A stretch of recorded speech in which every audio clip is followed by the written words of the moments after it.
Alô? Tá me ouvindo bem? Eu tô te ouvindo, só não tô te vendo.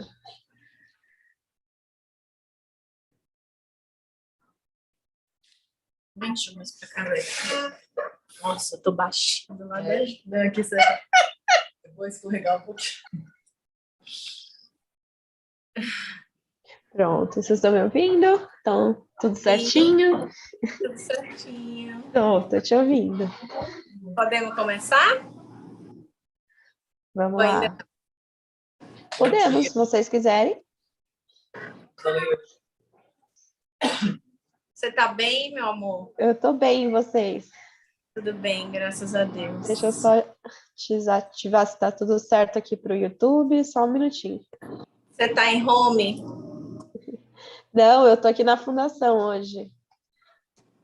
Podemos, peraí, só um minutinho, deixa eu só... É no seu ritmo.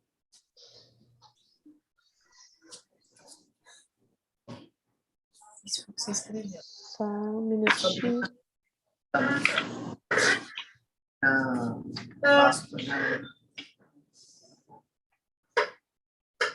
Vou abrir a sala, tá?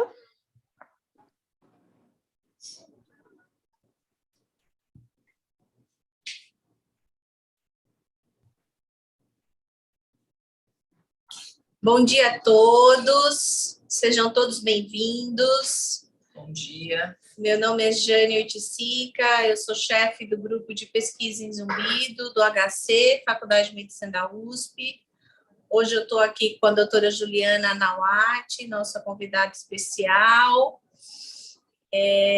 Ju, você quer se apresentar? Pode ser? Bom, eu sou médica, otorrinolaringologista, e eu fiz doutorado aqui com a doutora Diana, no grupo de pesquisa em zumbido. E hoje nós vamos falar um pouquinho para vocês sobre a relação, né, que existe entre zumbido e o intestino, né?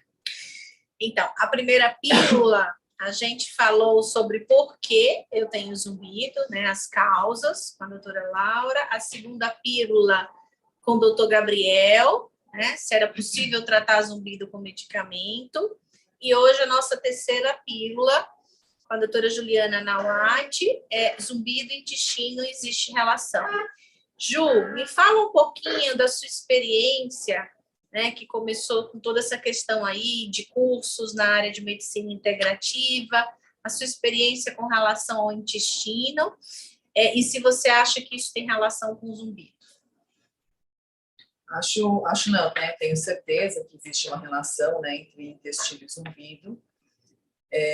Eu acho só interessante a gente, porque como nós estamos falando aqui não só para médicos, mas para leigos, o que existe dentro do intestino, né? Que as pessoas não têm ideia, às vezes, muito. Acho que só tem as fezes passando ali, e, na verdade, isso é o de menos, né? O nosso intestino é povoado por milhões e milhões de bactérias, né? E são bactérias que vivem no nosso intestino e vivem em harmonia com a gente, né? Com o nosso organismo. Elas são necessárias para a nossa vida e para o bom funcionamento de todo o organismo. Então, é o que a gente chama de microbiota intestinal, né? Que são esse conjunto de bactérias que habitam o nosso intestino e que fazem esse bom funcionamento de todo o nosso organismo, né? Então, é através desse pool de bactérias, né, que essa relação entre intestino e zumbido é feita, né? Você quer que eu fale um pouquinho mais dessas bactérias para explicar? Isso, elas formam um ecossistema, né? Elas se comunicam entre si, né? Como se fosse um sistema todo interligado, né? Sim. Explica um pouquinho a importância delas, o que elas produzem, o que elas fazem. Tá bom, eu vou explicar um pouquinho de como é que cada indivíduo tem uma microbiota totalmente diferente um do outro, tá? Então, o meu intestino é povoado por bactérias totalmente diferentes da doutora Giane e de qualquer outra pessoa. Essa microbiota intestinal, ela começa a ser formada dentro do útero da mãe e durante o nascimento. Então, tanto pacientes, por exemplo, que são pessoas que nascem de parto cesárea, tem contato com, assim que sai, né, da barriga da mãe, tem contato com as bactérias da pele. Então, já começa a ser povoado com essa bactéria da pele da mãe. Diferente de quem tem parto de via vaginal, né, parto normal, que já começa a ser povoado com bactérias da vagina da mãe. Então, a diferença já começa desde o parto. Depois, conforme a criança vai crescendo, vai entrando em contato com leite, com os alimentos, e todos os alimentos, assim, não só os vegetais, como as carnes, a partir de 6 meses, já vai mudando, vai aumentando a variabilidade dessas bactérias. Então, a flora intestinal, essa microbiota, é influenciada diretamente pelo que a gente come. Sim, não é só a genética. Aliás, é mais influenciada. A gente sabe que a genética tem um peso importante, mas a dieta e o estilo de vida têm uma influência muito maior do que a genética. Por isso que o que a gente come, né, é tão importante para a nossa manutenção dessa microbiota saudável, né? E com o passar da vida, essa microbiota ela pode ser afetada por diversas outras coisas. Não só a alimentação, né? A alimentação, claro, que é um dos fatores mais importantes, mas o estresse, medicamentos que a gente toma, se a gente faz atividade física ou não, se a gente tem infecções durante a vida. Então, agora a doutora Juliana está falando das causas, né, ou dos fatores que vão influenciar na formação dessa microbiota, né? Porque eu, na verdade, não falei um pouco, você falou qual é a função, né, da microbiota, e depois por que é tão, a gente fica preocupado quando existe uma alteração, né, na formação delas. Essa microbiota, por exemplo, ela é necessária para a gente conseguir absorver os nutrientes da nossa alimentação. Se a gente não tivesse essas bactérias que habitam o nosso intestino, a gente não conseguiria absorver a grande maioria dos nutrientes. Por exemplo, as vitaminas, as microbiotas são importantíssimas para a gente conseguir absorver as vitaminas. Tá? Se a gente não tivesse, nós não conseguiríamos absorver várias vitaminas que a gente não consegue ter, a gente não produz vitaminas naturalmente, né? São vitaminas que a gente adquire através da dieta. Se não tivéssemos as bactérias, não conseguiríamos fazer a absorção delas. Outra coisa muito importante que a microbiota tem ação, né, que essas bactérias têm ação, é na produção de algumas proteínas, alguns neurotransmissores. Isso é super importante, né? 90% da serotonina é produzida no intestino, né? Isso. 50% da dopamina é produzida no intestino. Então, se o intestino vai mal, você acaba não tendo a quantidade adequada desses neurotransmissores no cérebro, e isso favorece ao desenvolvimento de doenças psiquiátricas, né? Ansiedade, o que mais? É isso aí mesmo, ansiedade, depressão. Então, por isso que é tão importante cuidar dessa microbiota, né? E aí, voltando ao assunto que a gente está falando, como é que ela pode ser alterada, né? Eu estou citando, se tiver alguma coisa aí que você queira mudar, gente, perguntar, fica à vontade. Mas o que eu estava voltando ao assunto das medicações, né? Hoje em dia, o que mais afeta a nossa microbiota, muitas vezes, é o uso indiscriminado de antibióticos. Quando você toma antibiótico, você mata não só as bactérias patogênicas, são as bactérias que causam doença, mas também você mata as bactérias que são as boazinhas, que vivem em sincronia com a gente. Então, tem que tomar muito cuidado para não tomar antibiótico desnecessariamente.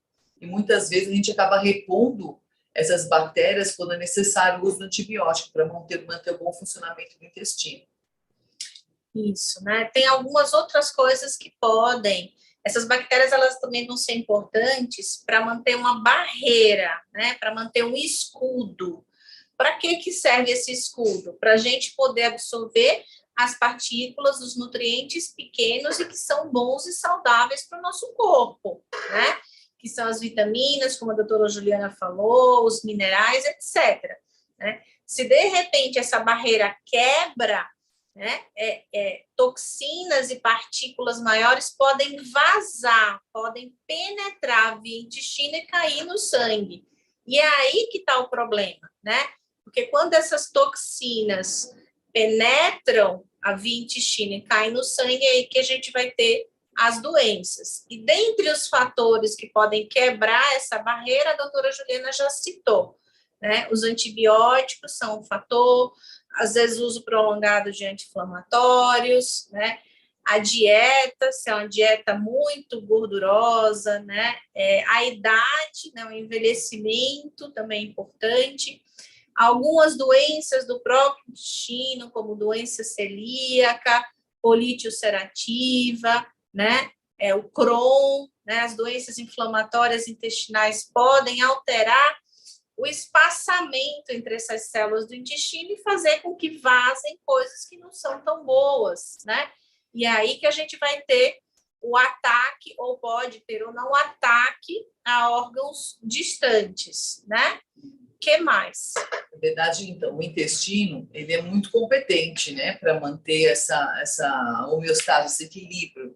A gente tem um muco muito espesso dentro do intestino que faz uma barreira, uma proteção para não deixar essas toxinas que a gente eventualmente possa comer, ingerir, para elas serem eliminadas.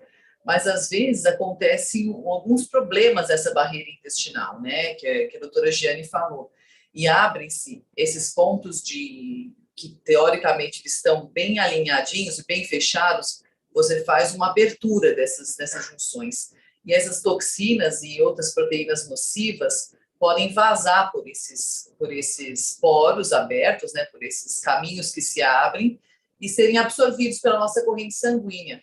Então, não vão fazer só mal ao intestino, eles vão atuar em todo o nosso organismo, chegando até a nossa orelha interna, né? Que, então, podendo chegar, né, não só ao pulmão, ao fígado, ao sistema nervoso central, e pode chegar na nossa orelha interna também.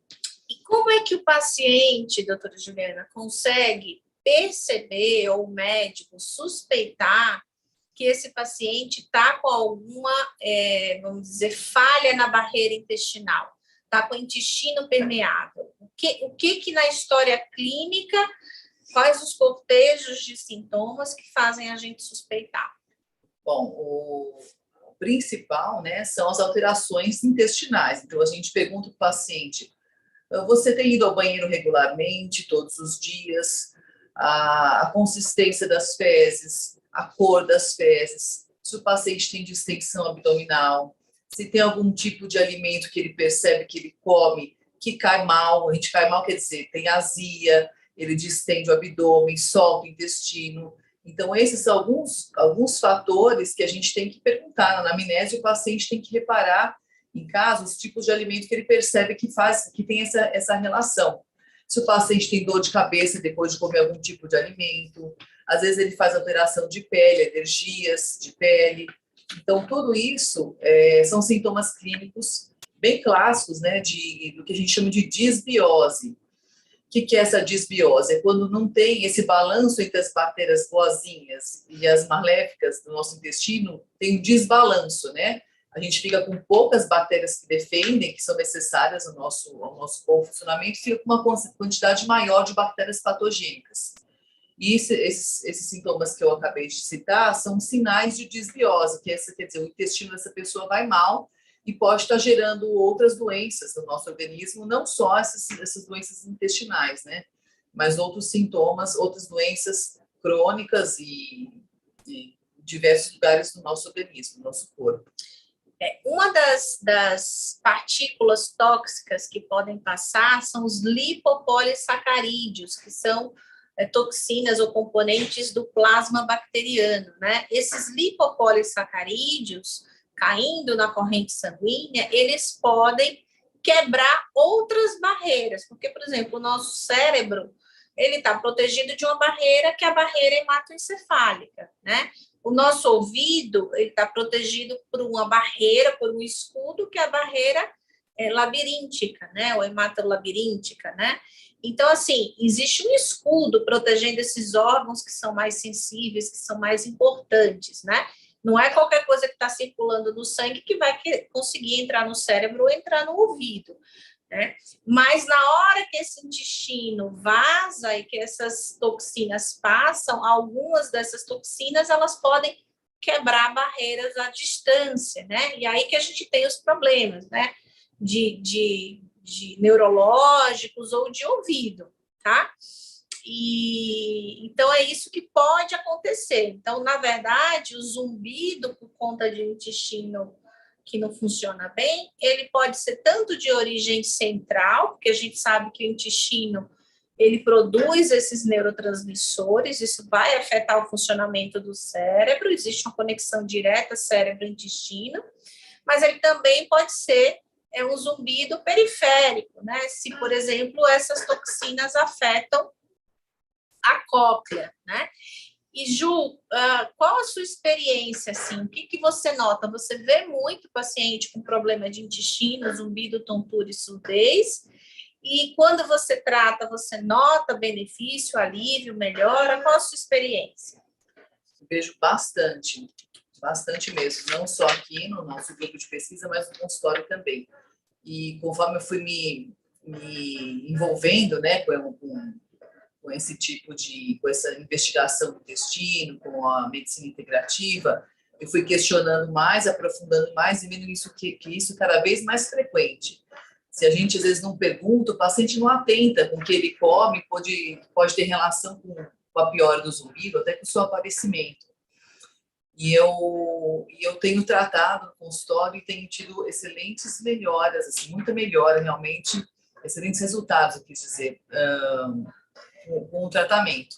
Uma coisa que eu acho bacana informar, porque quando a gente tem esse vazamento de bactérias pelo intestino, essas bactérias elas causam uma inflamação crônica, né? Nós ficamos todos inflamados, porque o nosso organismo, nosso sistema imune, vê uma bactéria circulando ali, uma bactéria patogênica, quer dizer, que causa doença, ele ativa todo o sistema de proteção, né, do nosso sistema imune, e causa uma inflamação generalizada para tentar reverter aquele processo.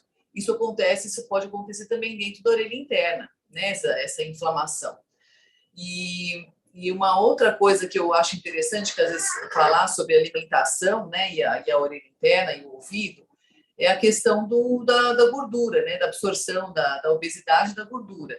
A gente sabe que a nossa orelha interna é mantida por uma artériazinha única, bem fininha, que é a artéria labiríntica, bem fininha. Então, qualquer placa de gordura que se acumule ali altera a circulação dentro da orelha interna. E a gente precisa de muita energia para a nossa orelha funcionar, né? O nosso ouvido funciona 24 horas dia. Então, não pode faltar suprimento de energia. E essa energia chega através do sangue, né? Então, se a gente tem um estreitamento dessa artéria e tem uma privação de oxigenação e de sangue dentro da orelha interna, falta combustível. Então, você pode ter lesão de células ciliadas, né, que são as células auditivas, e gerar um zumbido ou piorar um zumbido pré-existente. Essa é uma outra forma da dieta, né, gerar um zumbido ou até mesmo piorar um zumbido pré-existente.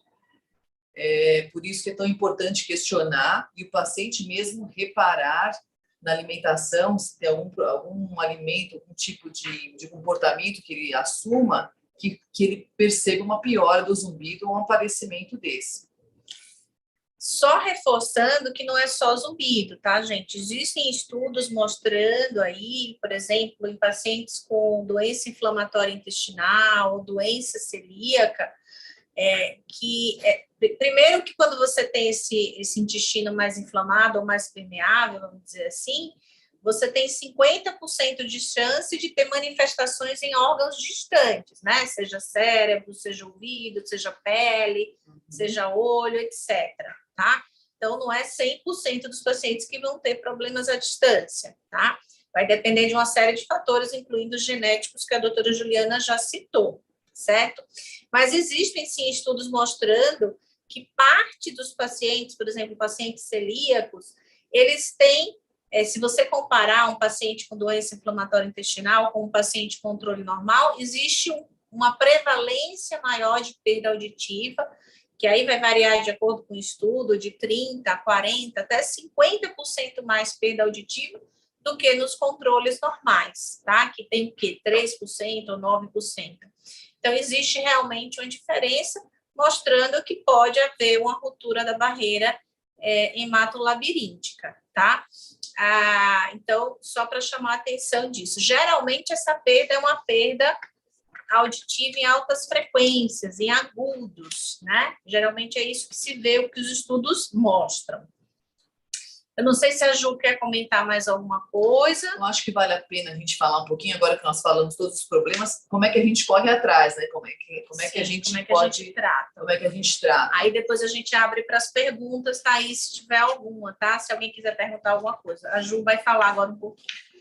Primeira coisa que eu peço para o paciente, se ele percebe esse tipo de alteração, para ele mudar a alimentação. Primeira coisa que eu oriento o paciente, falar, olha, doutora, se eu como pão, eu sinto que cai, que eu tenho uma distensão abdominal, que estou dando um exemplo, tá? O pão não é o vilão para todo mundo, mas enfim. Ou queijo. Ou queijo, ou leite, né? Então, assim, os alimentos mais inflamatórios normalmente são aqueles com a base de leite, né? De vaca, principalmente, e o glúten, os alimentos que contêm glúten.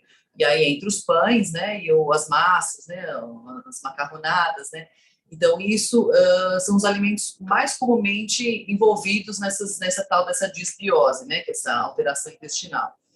Então, eu peço para o paciente, falei, vamos fazer um teste? Vamos tirar da sua alimentação durante um mês para a gente ver o quanto de impacto tem isso na sua vida, na sua tontura, no seu zumbido, nos sintomas que eu eventualmente esteja tratando.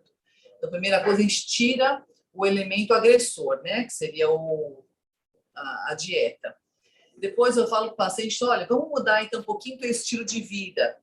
Vamos mudar, por exemplo, se você não faz atividade física, vamos caminhar, vamos fazer alguma coisa que possa melhorar o seu estilo de vida, seu sono, né? Para a gente ajudar. Então, mudança alimentar e de estilo de vida. Depois, se o paciente está com, por exemplo, uma diarreia, alguma coisa assim, a gente pode ajudar um pouquinho o paciente a repor essa microbiota, essas bactérias que estão em falta, né? As bactérias boazinhas, aí, entre aspas.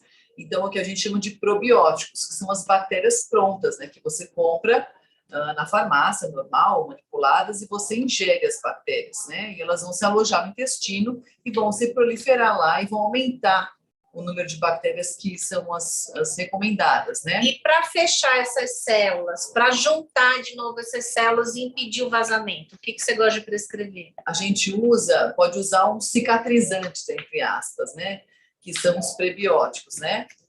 Que são substratos que são necessários não só para essa cicatrização dessa barreira, mas para como se fossem comidinha, entre aspas, assim, para as bactérias boas para elas se proliferarem. Sim. Tá? Um exemplo deles é a inulina, a glutamina. Os FOS, né? Os FOS, Então, essas são suplementos que você compra em lojas de suplemento ou até em farmácias que você também pode ingerir para ajudar essa cicatrização. E aí o resto é com o paciente. Se ele percebe uma melhora grande, aí a gente pode pedir ajuda de uma nutricionista para mudar a alimentação e substituir, para fazer uma dieta bem balanceada que o paciente não sofra, né, com as privações aí alimentares que ele tem que fazer. E os parasitas também, né? Precisa tratar também, a gente trata muitas também. vezes a gente dá um vermífugo para, se eventualmente nós estamos suspeitando uma contaminação de parasitas, ou até mesmo se você tem uma contaminação de metais, né, pensar às vezes em contaminação de metal, intoxicação por chumbo, por alumínio, também são coisas que a gente pode pesquisar se tem essa suspeita. Então, mas é basicamente isso. Você tem que mudar a alimentação, mudar o estilo de vida, repor, né, as bactérias e usar esses prebióticos para ajudar na cicatrização do intestino. Tem uma pergunta que uma ouvinte está fazendo, é sobre os refrigerantes diet, né?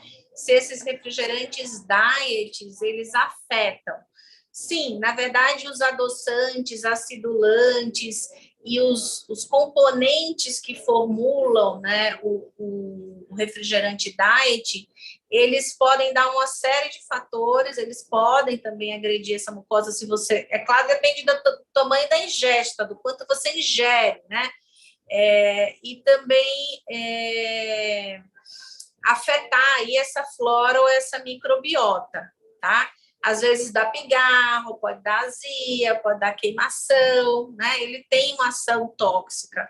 Não sei se a Ju tem mais experiência com os refrigerantes diet. tem bastante sódio também, tem a cafeína, que em excesso pode piorar, né, essa gastrite, essa inflamação da mucosa do estômago e piorar toda essa absorção dos nutrientes que é o que a gente realmente quer, né? Então, não é saudável, só porque não tem açúcar, não quer dizer que você possa tomar à vontade, tá? Isso, claro, depende da sua ingesta, mas para uma boa alimentação, para o intestino já todo inflamado, não é indicado. Que acaba penetrando, né? Penetrando ainda mais, ou pode também lesar a barreira, tá? Eu não sei se tem mais alguma pergunta, Thaís. Não, Thaís, você não quer fazer pergunta?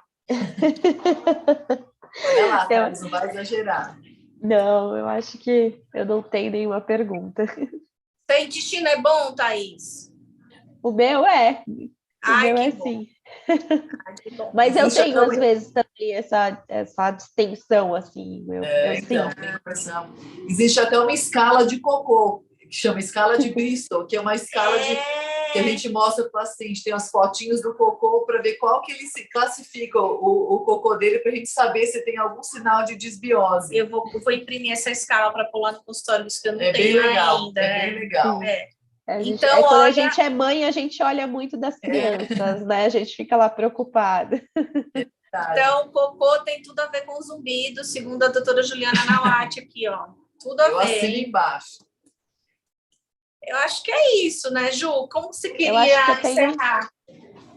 Eu tenho só um comentário aqui no YouTube.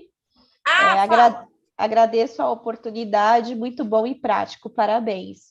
Quando tomo leite, fico com a barriguinha inchada e com pigarro na garganta.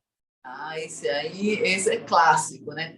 Então, muitas pessoas, eu acho interessante também falar, já que nós estamos aqui falando para o público que às vezes não tem acesso tão fácil, né, a parte de científica e médica, muitas pessoas, esse que eu estou comentando, são sinais de refluxo, né? Ficar pigarreando e sentindo queimação por conta de uma possível intolerância ao leite, né?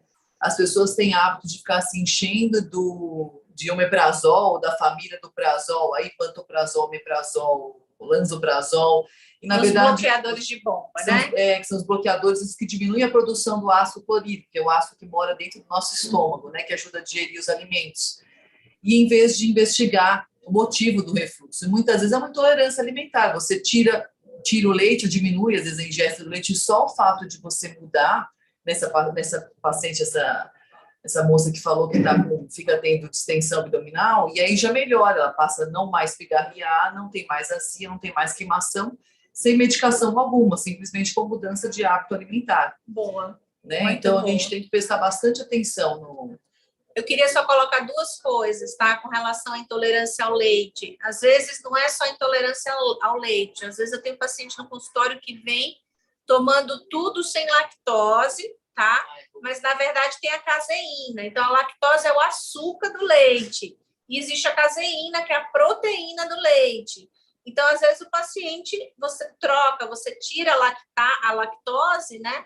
Mas tem caseína naquilo ali. Então, tem que tomar cuidado, porque às vezes a intolerância não é só a lactose, é a caseína também, tá?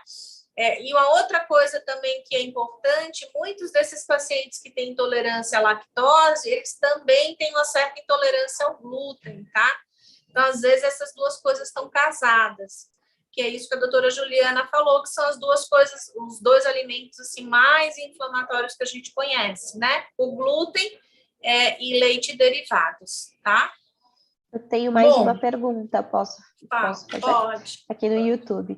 Mariana Nunes, bom dia. Por quanto tempo normalmente é feito o tratamento com probióticos?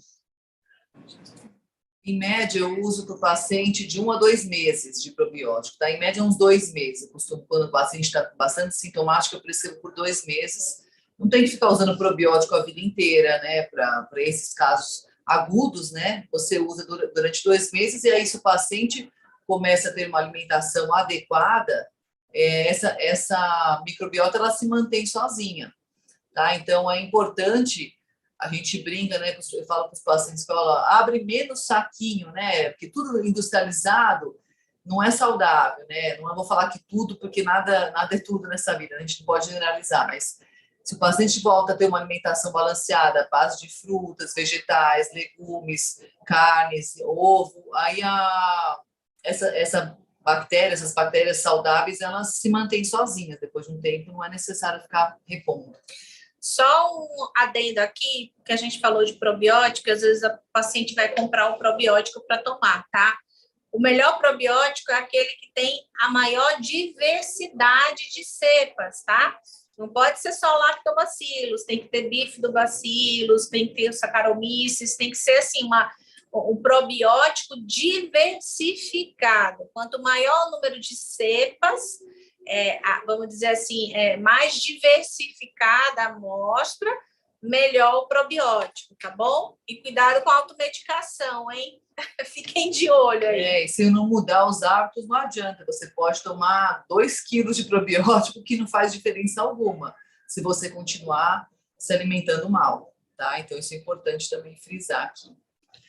Thaís, eu acho que é isso. Eu não sei se a Ju quer falar mais alguma coisa. Acho que é só lembrando a vocês que em agosto a gente tem a 4ª pílula, tá?